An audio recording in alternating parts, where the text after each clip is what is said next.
প্রতিটি নেক আমল করে যেন আমি দাও এমন তৌফিক আমায় ইয়া ইলাহি। আলহামদুলিল্লাহি রাব্বিল আলামিন ওয়াসসালাতু ওয়াসসালামু আলা সাইয়্যিদিল আমবিয়া ওয়াল মুরসালিন আম্মা বা'দ ফাআউযু বিল্লাহি মিনাশ শাইতানির রাজীম বিসমিল্লাহির রহমানির রহিম। আসসালাতু ওয়াসসালামু আলাইকা ইয়া রাসূলাল্লাহ, আসসালাতু ওয়াসসালামু আলাইকা ইয়া হাবিবাল্লাহ, আসসালাতু ওয়াসসালামু আলাইকা ইয়া নবিয়াল্লাহ ওয়া আলা আলিকা ওয়া আসহাবিকা ইয়া নূরাল্লাহ। মাদানী চ্যানেলের দর্শকবৃন্দ, অনুষ্ঠান আমলের বুনিয়াদে আপনাদের সকলকে জানাই আরও একবার সাদর আমন্ত্রিত।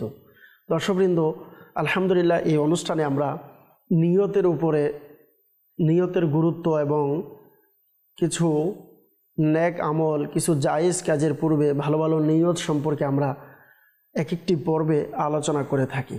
আজকে 20তম পর্বে আমরা ইনশাআল্লাহুল কারীম নামাজের পূর্বে কিছু ভালো ভালো নিয়ত সম্পর্কে আমরা শ্রবণ করার চেষ্টা করব, নামাজের ফজিলত সম্পর্কে জানার চেষ্টা করব। কোরআন এবং হাদিসে মুবারাকায় নামাজের ব্যাপারে কি বলেছেন কিছু আলোচনা আমরা শ্রবণ করার চেষ্টা করব। দর্শকবৃন্দ, আজকে আমরা এই পর্বে ইনশাআল্লাহুল কারীম এই অনুষ্ঠানকে আমরা ক্লোজ করব। ইনশাআল্লাহ এই অনুষ্ঠান শেষ করার চেষ্টা করব ইনশাআল্লাহুল কারীম। 1 থেকে নিয়ে 20তম পর্ব পর্যন্ত আমরা প্রত্যেকটি পর্বে এক একটি বিষয়ের উপর আমরা আলোচনা করেছি। নিয়ত কিভাবে করা যায়, কি কি নিয়ত করা যেতে পারে এ ব্যাপারে আলোচনা করেছি, যা খুবই গুরুত্বপূর্ণ। কেননা আমরা জানি আমলের বুনিয়াদ এই অনুষ্ঠান এর নাম রাখা হয়েছে, আর আমলের বুনিয়াদ হচ্ছে মূলত নিয়তের উপরে। আর খাবারের পূর্বে, ঘুমের পূর্বে, ভালো কাজের পূর্বে, রিজিক অন্বেষণের পূর্বে, মেসওয়াক করার পূর্বে, মসজিদে যাওয়ার পূর্বে, জুমার নামাজে যাওয়ার পূর্বে ইত্যাদি আরও বিষয় আছে। এই সব বিষয়ের পূর্বে কি কি নিয়ত করা যেতে পারে এই বিষয় সম্পর্কে আমরা গত পর্বগুলোতে আমরা আলোচনা করেছি। আসুন আমরা অনুষ্ঠানে যাওয়ার পূর্বে একটি দুরূদ শরীফের ব্যাপারে আমরা হাদিসে মুবারাকা শ্রবণ করি। আমাদের প্রিয় নবী রসুল আরবি হুজুরে নূর সাল্লাল্লাহু তাআলা আলাইহি ওয়াসাল্লাম হাদিসে পাকের মধ্যে ইরশাদ করেছেন, মান সাল্লা আলাইয়া ফি ইয়াউমিন মিআতা মাররাতিন কাদাল্লাহু লাহু মিআতা হাজাতিন সাবঈনা মিনহা লিল আখিরাতি ওয়া সালাসিনা মিনহা লিদুনিয়াহু আও কামা ক্বালা রাসূলুল্লাহ সাল্লাল্লাহু আলাইহি ওয়াসাল্লাম। আল্লাহ রাসূল সাল্লাল্লাহু আলাইহি ওয়াসাল্লাম ইরশাদ করেন যে দৈনিক আমার উপর 100 বার দুরূদ শরীফ পাঠ করবে, আল্লাহ পাক তার 100টি মনের ইচ্ছাকে পূরণ করবেন। সুবহানাল্লাহ। তার মধ্যে 70টি আখেরাতে, 30টি হচ্ছে দুনিয়াতে। আল্লাহ পাক আমাদের সকলকে অধিক হারে দুরূদ শরীফ পাঠ করার তৌফিক দান করুন। সাল্লু আলাল হাবিব সাল্লাল্লাহু তাআলা আলা মুহাম্মদ সাল্লাল্লাহু তাআলা আলাইহি ওয়াসাল্লাম। দর্শকবৃন্দ, আজকে আমরা যে বিষয়টি নিয়েছি, আজকে সর্বশেষ বিষয়, তা হচ্ছে নামাজের পূর্বে ভালো ভালো নিয়ত। জি হ্যাঁ, নামাজ এটি এমন একটি ইবাদত যা বান্দার উপরে আল্লাহ পাক ফরজ করেছেন। আর পৃথিবীতে আমরা যদি দেখি এমন একটি কাজ যা আল্লাহ পাকের রব্বুল আলামিন বান্দার উপর আল্লাহ পাকের পক্ষ থেকে নির্ধারণ করেছিল, যা কিন্তু কমতে কমতে কমতে কমতে এই আমলের যে সংখ্যা আছে তা কমে গিয়েছে, কিন্তু আমলের যে সওয়াব রয়েছে তা কিন্তু বিদ্যমান রয়েছে। আর তা আমরা সকলেই জানি যে মেরাজের রাতে আল্লাহ রসুল সাল্লাল্লাহু আলাইহি সাল্লামকে আল্লাহ পাক সর্বপ্রথম 50 ওয়াক্ত নামাজ উম্মতে মুহাম্মাদের জন্য উপহার স্বরূপ দিয়েছিলেন। ঘটনাক্রমে বিভিন্ন পর্যায়ে গিয়ে এটি 5 ওয়াক্তে চলে এসেছে, কিন্তু কিতাবের মধ্যে বর্ণিত আছে যখন কোনো ব্যক্তি 5 ওয়াক্ত নামাজ আদায় করবে, আল্লাহ পাক রহমান, আল্লাহ পাক রহিম, বান্দার প্রতি দয়ালু, বান্দার প্রতি আল্লাহ পাক মায়া করেন, মহাব্বত করেন, ভালোবাসেন। আয় হায়, কেমন ভালোবাসা! যদি কোনো বান্দা সে 5 ওয়াক্ত নামাজ আদায় করে, আল্লাহ পাক ওই 50 ওয়াক্ত নামাজ পড়লে যে সওয়াব হতো, আল্লাহ পাক বান্দার জন্য উম্মতে মুহাম্মাদের উপরে আল্লাহ তাআলা কেমন ইহসান করেছেন, কেমন দয়া করেছেন। কেউ যদি 5 ওয়াক্ত নামাজ নিয়মিত আদায় করে তাহলে আল্লাহ পাক তাকে 50 ওয়াক্ত নামাজের সওয়াব আল্লাহ তাকে প্রদান করবেন। সুবহানাল্লাহ। তো দর্শক চিন্তা করেন, আমি আপনি যদি 5 ওয়াক্ত নামাজও পড়তে না পারি, যদি আমাদের উপরে 50 ওয়াক্ত নামাজ ফরজ করা হতো তখন কেমন কষ্ট হতো, তখন আমাদের কি অবস্থা হতো। আল্লাহ তাআলার কত বড় দয়া যে 5 ওয়াক্ত নামাজ আমাদের জন্য ফরজ করেছেন। তো আসুন আমরা নিয়ত করি ইনশাআল্লাহুল কারীম 5 ওয়াক্ত নামাজ আমরা পড়ব ইনশাআল্লাহুল কারীম।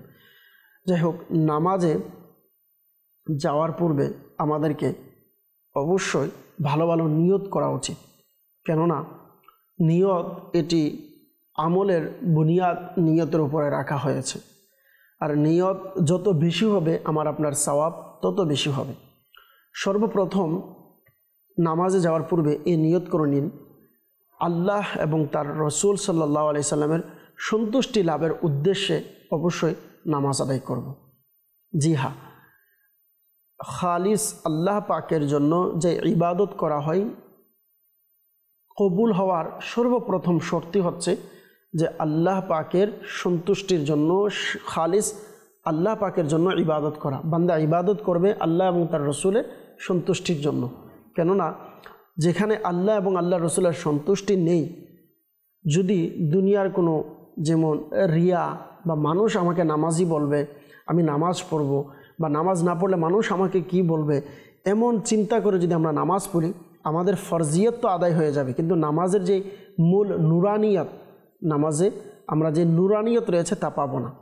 কেননা আল্লাহ পাক রব্বুল আলামিন এই নামাজকে আমার আপনার উপরে ফরজ তো করেছেন, কিন্তু ফরজের সাথে সাথে নামাজের যে রুহানিয়তের যে ব্যাপারটা আছে এটি আমি আপনি তখনই পাবো যখন খালিস আল্লাহ পাকের সন্তুষ্টির জন্য আদায় করব। আল্লাহ তাআলা ইরশাদ করেছেন, ওয়া আকিমুস সালাতা ওয়া আতুজ যাকাহ, এবং তোমরা নামাজ কায়েম করো, যাকাত আদায় করো, ওয়ারকাউ মা'আর রাকিঈন, এবং রুকুকারীদের সঙ্গে রুকু করো।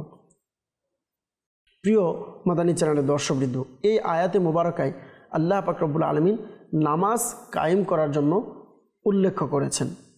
তো আমাদেরকে নামাজও কায়েম করতে হবে এবং যাকাতও প্রদান করতে হবে। যেমন রমজানুল মুবারকে যাকাত আমরা বের করে থাকি, কিন্তু শুধুমাত্র রমজানুল মুবারকে যাকাত হবে এমনটা নয়।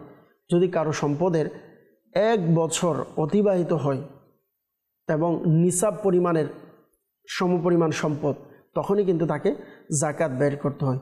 যাই হোক, যেহেতু মুসলমানের একটা সংখ্যায় মাশাআল্লাহ প্রত্যেক রমজানে দিয়ে থাকে, তো অনেকেই আছে আমরা দিতে চাই না। তো মনে রাখবেন, এটি আল্লাহ পাক রব্বুল আলামিনের হুকুম, নির্দেশ, আমরা যেন যাকাত আদায় করি এবং রুকুকারীদের সাথে রুকু করি।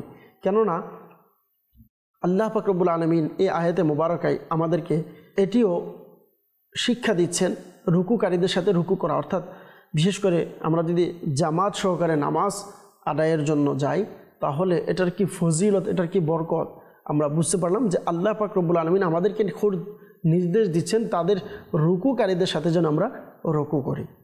তো দর্শকবৃন্দ, আসুন আমরা নিয়ত করি ইনশাআল্লাহুল কারীম জামাত সহকারে নামাজ আদায় করব এবং আল্লাহ এবং আল্লাহ রসুলের সন্তুষ্টি সর্বপ্রথম এই নিয়ত আমরা রাখবো ইনশাআল্লাহুল কারীম।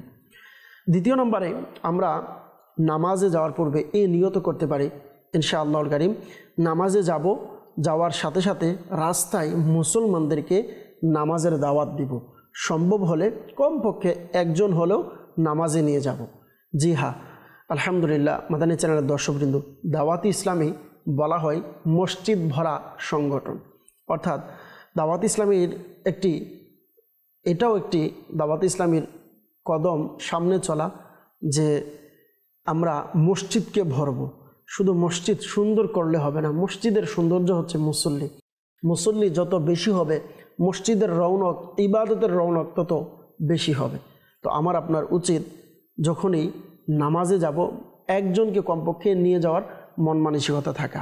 সম্ভব হলে যতজনকে দেখি একটু আগে বের হব এবং নামাজের দাওয়াত দিব। কেননা আল্লাহ পাক রব্বুল আলামিন কুরআনুল কারীমের মধ্যে বলেছেন, ওয়া আকিমুস সালাহ, নামাজ কায়েম করার জন্য।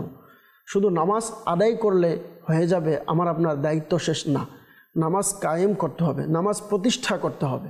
আর নামাজ প্রতিষ্ঠা কখন করতে পারবো? যখন আমরা মুসলমানদেরকে দাওয়াত দিয়ে নিয়ে যাব। আর নেকির দাওয়াত দেওয়া এটা খুবই ফজিলতপূর্ণ একটি কাজ। দর্শকবৃন্দ, আমরা শুনছিলাম যে যারা নেকির দাওয়াত দিবে, মানুষকে সাথে নিয়ে মসজিদে যাবে, এটি এমন একটি মহৎ কাজ, যে কাজ আল্লাহর নেককার বান্দাগণ পূর্ব করে গিয়েছেন, নামাজের দাওয়াত দেওয়া মানুষদেরকে। কেননা দেখেন, আমরা প্রায় সময় নিজেকে লজ্জাবোধ করি, আমি নামাজের দাওয়াত কিভাবে দেব, বা আমি নামাজে যাচ্ছি আমি কিভাবে দাওয়াত দিতে পারি। কিন্তু আমাদের উচিত হচ্ছে আমরা অবশ্যই যেন মানুষকে দাওয়াত দিয়ে নামাজের দিকে নিয়ে যাই। রাবিয়া বসরিয়া রহমতুল্লাহ তাআলা আলাইহা আল্লাহ পাকের একজন নেককার বান্দি ছিল। এনার ঘটনা আমরা অনেকেই শুনেছি। ইনি যখন নামাজরত অবস্থায় বা ঘরের মধ্যে ছিলেন, তো ওই মুহূর্তে চোর এনার ঘরে চুরি করতে আসলেন। যখন অনেকক্ষণ খোঁজাখুঁজির পর যখন দেখলেন ঘরের মধ্যে কিছুই পেলেন না, চলে যাওয়ার সময় রাবিয়া বসরিয়া রহমতুল্লাহ তাআলা আলাইহা জিজ্ঞেস করলেন, তুমি যদি চোর হয়ে থাকো আর আমার ঘরে যদি কিছু না পেয়ে থাকো, তাহলে খালি হাতে কেন যাবে? ওই চোরকে বললেন যে যেহেতু এসেছো, কিছু নিয়ে যাও। আর ঘটনাক্রমে ওই চোরকে নামাজের মধ্যে দাঁড় করিয়ে দিলেন। পরিপূর্ণ ঘটনা রয়েছে, সংক্ষিপ্ত শুধু বোঝার জন্য বলছি। তো ওই চোর যখন নামাজ পড়লেন, আল্লাহু আকবার, নামাজে যখন দাঁড়ালেন, তখন রাবিয়া বসরিয়া রহমতুল্লাহ তাআলা আলাইহা আল্লাহর কাছে দোয়া করলেন যে মাওলা, আমি তোমার বান্দাকে, আমি বান্দা হিসাবে তোমার বান্দাকে যতটুকু আনার কাজ ছিল আমি তাকে দাঁড় করিয়ে দিয়েছি, বাকি তার অন্তর পরিবর্তন করার মালিক হচ্ছে আল্লাহ তুমি। আল্লাহ পাকের নিকট দোয়া করলেন। আর এদিক থেকে আল্লাহ পাক তার নামাজের মধ্যে এত মিষ্টতা দিলেন, তার নামাজে এত রুহানিয়ত দিলেন, এত নূর আল্লাহ তাআলা দান করলেন যে ওই চোর ওই নামাজ থেকেই সে নামাজের মিষ্টতা পেলেন, নামাজের রুহানিয়ত পেলেন। এবং আল্লাহ পাকের দয়ায় আলহামদুলিল্লাহ নামাজের যে মিষ্টতা আল্লাহ পাক তাকে নসিব করেছে। তো দর্শকবৃন্দ, মনে রাখবেন, নেকির কাজ করা, এটার সাথে সাথে অবশ্যই মানুষকে, আমার আশেপাশে যারা আছে তাদেরকেও নেকির কাজের প্রতি উৎসাহিত করা আমাদের উচিত। কেননা মনে রাখবেন, আমি যদি দিনের কাজের জন্য, নেক আমলের জন্য অথবা নামাজের জন্য কাউকে দাওয়াত দিলাম, যদি আমার একটি দাওয়াতের মাধ্যমে, আমার একটা কথার মাধ্যমে সে নামাজি হয়, নামাজে যায়, তাহলে ওই ব্যক্তি নামাজ আদায় করে, নামাজ পড়ে যে সওয়াব পেয়েছেন, আলহামদুলিল্লাহ ওই সওয়াব আল্লাহ পাক আমাকেও প্রদান করবেন। কারণ আল্লাহ পাক, মনে রাখবেন, নেকির যদি আল্লাহ পাক বেহিসাবও নেকি দেয়, কোনো কিছু দেওয়ার ক্ষেত্রে আল্লাহ পাক কাউকে জবাবদাহিতাও করতে হয় না, এবং কোনো কিছু এর জন্য আল্লাহ পাকের নিকট কৈফিয়তও দিতে হয় না। কেননা আল্লাহ পাক সমস্ত কিছুর মালিক। আল্লাহ যাকে যতটুকু চান বেহিসাব আল্লাহ চাইলে দিতে পারেন। তো এই জন্য আমার আপনার উচিত যে নেক আমল নিজে করি, অপরজনকে করার জন্য উৎসাহ প্রদান করি। দর্শকবৃন্দ, নামাজে যাওয়ার পূর্বে এই নিয়ত করা যেতে পারে যে নামাজে যাওয়ার সময় মুসলমানদেরকে দেখলে সালাম প্রদান করব। কেননা সালাম এর মাধ্যমে মুসলমানের একে অপরের প্রতি মিল, মোহাব্বত, ভালোবাসা সৃষ্টি হয়। আল্লাহ পাকের প্রিয় নবী হুজুরে পুর নূর সাল্লাল্লাহু আলাইহি ওয়াসাল্লাম হাদিসে পাকের মধ্যেও বলেছেন, আসসালামু ক্বাবলা আল কালাম, অর্থাৎ কালামের পূর্বে যেন সালাম দেওয়া হয়। আর সালাম প্রদানকারীদের উপর আল্লাহ পাকের বিশেষ রহমত অবতীর্ণ হয়। আপনি যদি নামাজে যাওয়ার সময় মানুষদেরকে রাস্তায় দেখলে সালাম দেই, তাহলে আমি রহমত, আল্লাহ পাকের অনেক বড় দয়া, আমি মসজিদে যাচ্ছি, নামাজ পড়ার জন্য যাচ্ছি, কিন্তু এর পূর্বে আমি আল্লাহ পাকের দরবারে যাওয়ার পূর্বেই আমি আল্লাহ পাকের রহমত নিয়ে যাচ্ছি। সুবহানাল্লাহ, যেটাকে বলা হয় নূরুন আলা নূর, অর্থাৎ ভালোর চেয়ে আরও ভালো।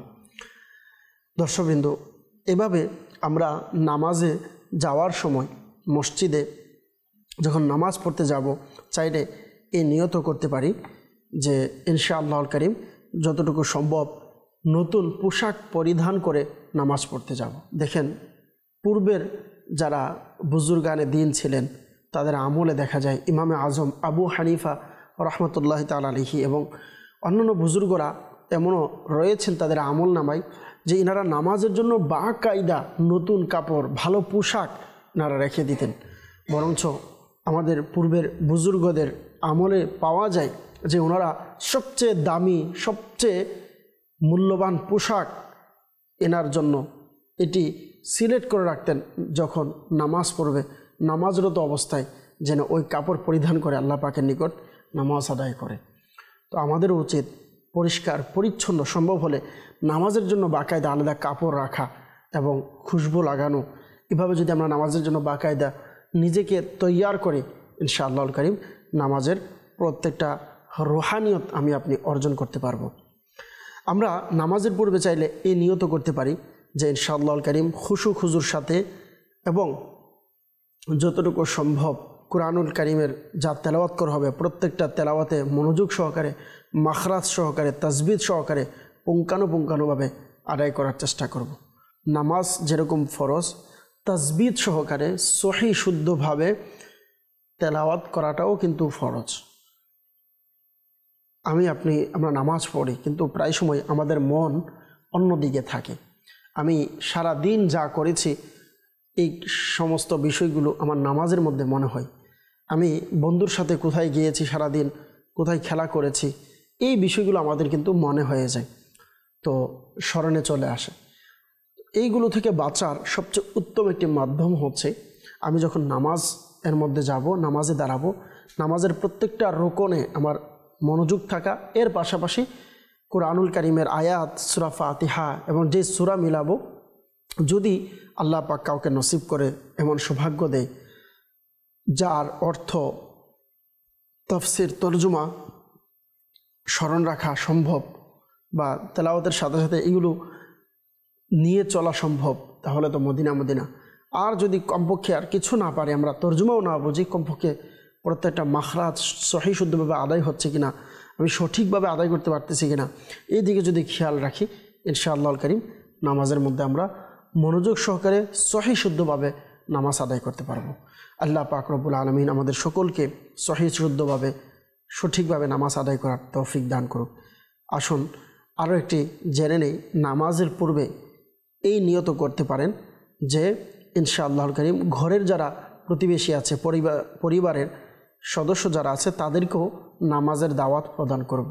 জি হ্যাঁ, ঘরের যারা সদস্য আছে আমাদের উচিত, আমরা প্রায় সময় বাহিরের মানুষকে নামাজের জন্য বলি, অনেককে নামাজের জন্য দাওয়াতও দিই, কিন্তু নিজের পরিবারে নামাজ পড়ার জন্য উৎসাহিত করি না, নামাজের জন্য বলি না। বিশেষ করে যারা ঘরের কর্তা রয়েছেন, আপনাদের জন্য এটা আবশ্যক, আপনি আপনার পরিবারে যারা আছে তাদেরকে নামাজের জন্য, গুনাহ থেকে বাঁচার জন্য আপনাকে এটার জন্য পদক্ষেপ নেওয়া। কেননা আপনি চাইলে অবশ্যই আপনার ঘরে নামাজের মহল হতে পারে, আপনি চাইলে গুনাহ ভরা মহল থেকে আপনার ঘরের সদস্যরা হেফাজত থাকতে পারে। মনে রাখবেন, আল্লাহ পাক রব্বুল আলামিন কুরআনুল কারীমের মধ্যে ইরশাদ করেন, উ আনফুসাকুম ওয়া আহলিকুম নার। প্রথম নিজে এবং তার পরিবার, নিজের পরিবারকে বাঁচানোর জন্য আল্লাহ তাআলা কুরআনুল কারীমের মধ্যে নির্দেশ দিয়েছেন, ওয়া আহলিকুম নার, যার ইন্ধন মানুষ এবং পাথর হবে, ওই আগুন থেকে বাঁচার জন্য আল্লাহ তাআলা নির্দেশ দিয়েছেন। তো দর্শকবৃন্দ, আমি আপনি নামাজ পড়ি, কিন্তু আমার পরিবারকে নামাজ পড়ছে কিনা এটাও দেখা উচিত। আমি নামাজ পড়ছি, আমার সন্তান নামাজ পড়ছে কিনা, আমি নামাজ পড়ছি, আমার স্ত্রী নামাজ পড়ছে কিনা, আমি নামাজ পড়ছি, আমার স্বামী নামাজ পড়ছে কিনা, আমি নামাজ পড়ছি, আমার ভাই নামাজ পড়ছে কিনা, আমি সন্তান হিসেবে নামাজ পড়ি, আমার মা বাবা নামাজ পড়ছে কিনা, আমি ঘরের মধ্যে পাক্কা নামাজি, আমি হাজি, আমি গাজী, কিন্তু আমার পরিবারে যারা আছে তারা কতটুকু মহিলারা পর্দাওয়ালা, আমার পরিবারে যারা আছে তারা কতটুকু ইসলামিক মাইন্ডেড, আমার পরিবারে যারা আছে তারা কতটুকু নিজেকে, নিজের ঘরকে গুনাহ থেকে বাঁচিয়ে রেখেছে, এগুলো আমাদের চিন্তা করা উচিত। আল্লাহ পাক রব্বুল আলামিন আমাদের সকলকে এর উপর আমল করার তৌফিক দান করুক। আমাদেরকে ভালো ভালো নিয়ত সহকারে পুরো জীবনে প্রত্যেকটা ধাপে, প্রত্যেকটা সময়ে সেকেন্ডে সেকেন্ডে ভালো ভালো নিয়ত করার সেই মন মানসিকতা আল্লাহ তাআলা আমাদেরকে নসিব করুক। দর্শকবৃন্দ, 1 থেকে 20 পর্যন্ত প্রত্যেকটা পর্বর প্রত্যেকটা কথা প্রত্যেকটা বিষয় খুবই গুরুত্বপূর্ণ বিষয়। আশা করি ইনশাআল্লাহুল কারীম এই অনুষ্ঠান দেখার ফলে ইনশাআল্লাহুল কারীম নিয়ত সম্পর্কে আপনি আরও অনেক কিছু জানতে পারবেন। এ পর্যন্ত সকলেই ভালো থাকুন, সুস্থ থাকুন, 5 ওয়াক্ত নামাজ বা জামাতে আদায় করুন, প্রত্যেক কাজের পূর্বে ভালো ভালো নিয়ত করুন এবং নেক আমলের সাথে জীবনকে অতিবাহিত করুন। এই প্রত্যাশা রেখে আপনাদের কাছ থেকে এই অনুষ্ঠান থেকে বিদায় নিচ্ছি। সকলেই ভালো থাকবেন, সুস্থ থাকবেন আর মাদানী চ্যানেল দেখতে থাকবেন। সল্লু আলাল হাবিব সাল্লাল্লাহু তাআলা আলা মুহাম্মদ। প্রতিটি নেক আমল করে যেন আমি দাও এমন তৌফিক আমায় ইয়া ইলাহি।